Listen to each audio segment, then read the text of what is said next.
बिस्मिल्लाहिर्रहमानिर्रहीम। अस्सलामु अलैकुम वरहमतुल्लाहि वबरकातुहू। दोस्तों, आज आप हज़रात को मैं अपना इंट्रोडक्शन करा रहा हूँ, अपना तारुफ करा रहा हूँ। इसकी वजह भी पेश करूँगा इंशाअल्लाह। मेरा नाम उमर सिद्दीकी कासमी, फाजिल दारुल उलूम देवबंद। अल्हम्दुलिल्लाह, मैं अहले सुन्नत वल जमात अहनाफ देवबंद से ताल्लुक़ रखता हूँ और अल्लाह तबारक व तआला ने मुझे जिस शोबे की ज़िम्मेदारी दी है वो है दावत व तबलीग। अल्लाह रब्बुल इज़्ज़त का बड़ा एहसान है कि जिस इलाके में मैं दावत व तबलीग का काम करता हूँ, यानी कि पंजाब में, यहाँ पर सन 1947 के हालात किससे छिपे हुए हैं। हर कोई जानता है कि सन 1947 में पंजाब हरियाणा में क्या कुछ हुआ है। मुल्क जब तकसीम हो रहा था तो क्या कुछ हुआ है सबको मालूम है। तो यहाँ पर जो दबे कुचले पिसे हुए मुसलमान बाकी रह गए थे, वो बज़ाहिर हिंदुओं की नज़रों में मुसलमान थे, लेकिन असल वो मुर्तद हो चुके थे। तो अल्लाह के फजल व करम से मुझ फ़कीर के हाथ पे पता नहीं कितने लोगों ने तौबा की है और ईमान में वापस आए हैं। तो जिस वक्त ये मामला शुरू हुआ कि भाई शुरा है और इमारत है, अगर मैं इस चक्कर में पड़ता तो शायद मैं एक को भी तौबा की तरफ न लेकर आता। लिहाजा मैंने इसको जो है शुरा और इमारत के मसले को बड़ों के हवाले समझा कि भाई ये बड़ों का काम है, वो जाने, हम अपने काम को उसी तरतीब से करते रहे जैसे कि करने का हुक्म दिया गया है। उसी नहज पे हम काम करते रहे अल्हम्दुलिल्लाह। और उस तरीके से अल्लाह रब्बुल इज़्ज़त ने हमें बहुत सारे लोगों से मुलाकात का मौका दिया और उन लोगों ने तौबा की। अब सवाल ये खड़ा होता है कि मैंने कुछ वीडियोस ऐसे बनाए जो कि मौजू और मन घड़त रिवायतों का रद्द था, यानी कि मैंने कुछ ऐसी रिवायतें बताई कि भाई ये मौजू और मन घड़त है, ये भी मौजू और मन घड़त है, वगैरह वगैरह। मसलन जैसे कि आप सल्लल्लाहु अलैहि वसल्लम के सर पे कूड़ा डालना, इसकी कोई सनद नहीं है। इसी तरीके से आप सल्लल्लाहु अलैहि वसल्लम का एक गठली उठा के बुढ़िया की और वो लेके जाना, इसकी भी कोई सनद नहीं है। इसी तरीके से वो चक्की चल जाने वाला वाक़या, इसकी भी कोई सनद नहीं है। इसी तरीके से आप सल्लल्लाहु अलैहि वसल्लम का तंदूर में रोटी लगाना, इसकी भी कोई सनद नहीं है। तो जब मैंने ये ऐसी रिवायतें कहा कि भाई ये मौजू और मन घड़त है, बताया और उस पर दलीलें दी, तो बजाय इसके कि हमारे जो दावत व तबलीग के साथी है वो इसको तस्लीम करके रुजू करते और अल्लाह के सामने तौबा करते कि आप सल्लल्लाहु अलैहि वसल्लम की तरफ झूठ बोला जा रहा है। क्यों? इसलिए कि मुस्लिम शरीफ में आता है, अल्लाह के रसूल सल्लल्लाहु अलैहि वसल्लम ने फरमाया कि जो मेरी तरफ निस्बत करके बात करे और उसमें कमियां ज़्यादती करे या झूठ बोले, मफहूम बता रहा हूँ, तो वो अपना ठिकाना जहन्नम में बना ले।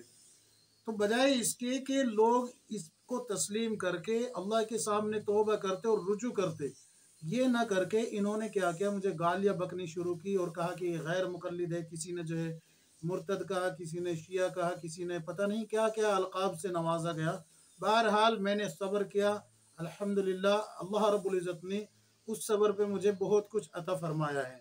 मैं पहले भी ये बात बता चुका हूँ और आज फिर बता रहा हूँ कि मैं दावत व तबलीग से वाबस्ता हूँ। अल्लाह के फजल व करम से 3 मरतबा मेरे 4 माह पहले लग चुके हैं, 9 चिल्ले लगे हुए। आज भी, आज मालेर कोट लगा इज्तिमा जो है शुरू होने वाला है। इस इज्तिमा से मैं 4 माह के लिए जमात में जा रहा हूँ और ये मैं उन लोगों को बता रहा हूँ जो कि मुझे कहते थे कि भाई ये गैर मुक़ल्लिद है, ये शिया है या मुर्तद है, वगैरह वगैरह ऐसे अलक़ाब से नवाज रहे थे। तो सुन लीजिए, खूब अच्छे से सुन लीजिए।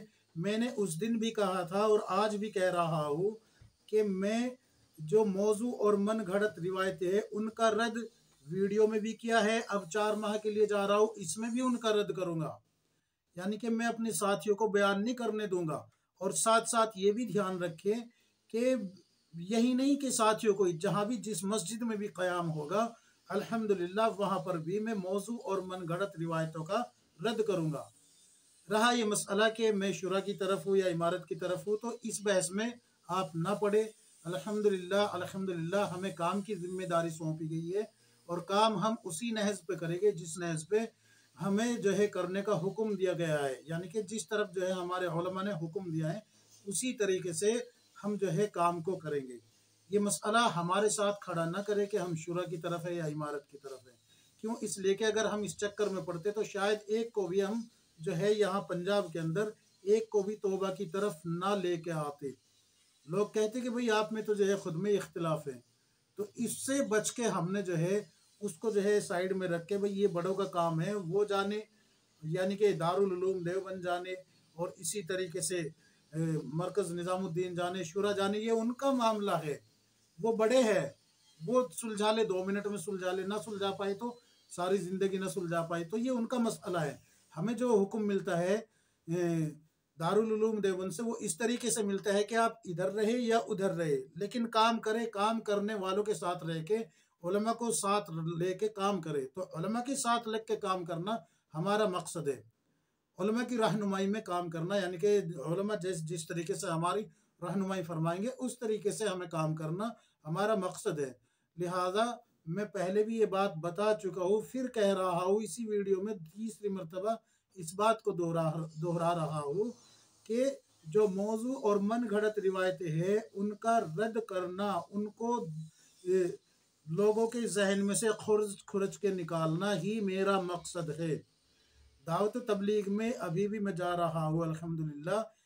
जाने का तो मकसद यही है कि भाई सब साथी जो है जुड़ जाए, मेरी भी इस्लाह हो जाए, साथियों की भी इस्लाह हो जाए, लेकिन ये भी एक एक टारगेट ये भी है, मौजू और मन गढ़त रिवायतें मेरे लिए एक टारगेट ये भी है, इसलिए मैं इस पे भी इंशाअल्लाह खूब काम करूँगा। आप हजरात से दुआ की दरख्वास्त है कि अल्लाह से दुआ करें कि अल्लाह रब्बुल इज़्ज़त मुझे और हम सब साथियों को नहज़ नबुव्वत पे काम करने की तौफीक अता फरमाए, सहाबा इकराम के तरीके के मुताबिक काम करने की तौफीक अता फरमाए। आमीन या रब्बुल आलमीन। अस्सलामु अलैकुम व रहमतुल्लाहि व बरकातहू।